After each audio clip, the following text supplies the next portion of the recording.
Hi everyone, আজকে তোমাদের সাথে একটা রেসিপি ভিডিও শেয়ার করব আর এটার নাম হচ্ছে মেথি চিকেন। প্রথমেই কুচি করে রাখা পেঁয়াজগুলোকে খুব ভালো করে ভেজে নিতে হবে। ভাজার পর একটা মিক্সিং জারে এই পেঁয়াজগুলোকে দিয়ে এর সাথে কাঁচা লঙ্কা, টক দই এবং কিছুটা টমেটো নিয়ে ভালো করে পেস্ট বানাতে হবে। তো এই দেখো, এই হচ্ছে পেস্টটা বানিয়ে নিয়েছি।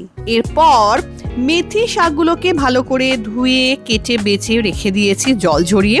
তারপর ওই কড়াইতেই, মানে যে কড়াইতে তেল ছিল সেখানেই একটু ভালো করে ভেজে নিচ্ছি মেথিটাকে। মেথি শাকটাকে ভাজা হয়ে গেলে ওটাকে আলাদা করে তুলে রাখছি একটা পাত্রে।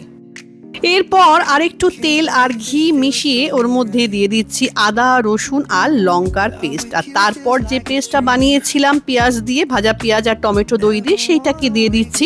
তারপরে এর মধ্যে ড্রাই স্পাইসেস দিচ্ছি, যেরকম হচ্ছে কাশ্মীরি রেড মির্চ, হলুদ গুঁড়ো, ধনে গুঁড়ো, জিরে গুঁড়ো, অল্প একটুখানি মিষ্টি, নুন আর গরম মশলা গুঁড়ো।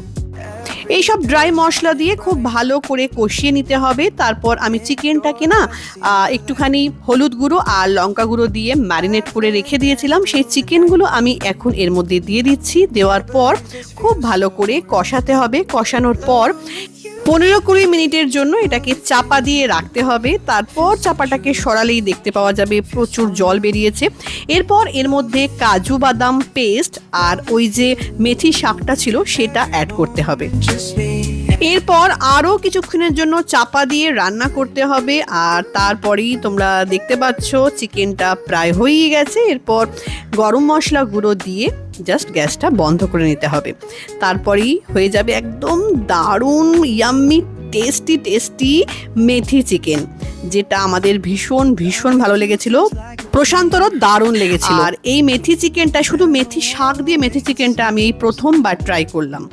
এর আগে কসুরি মেথি দিয়ে তো আমি অনেকবার করেছি, বাট এইরকম মেথি দিয়েই প্রথমবার করলাম। তো চলো, আসবো আবার নতুন ভিডিও নিয়ে। ততক্ষণের জন্য বাই।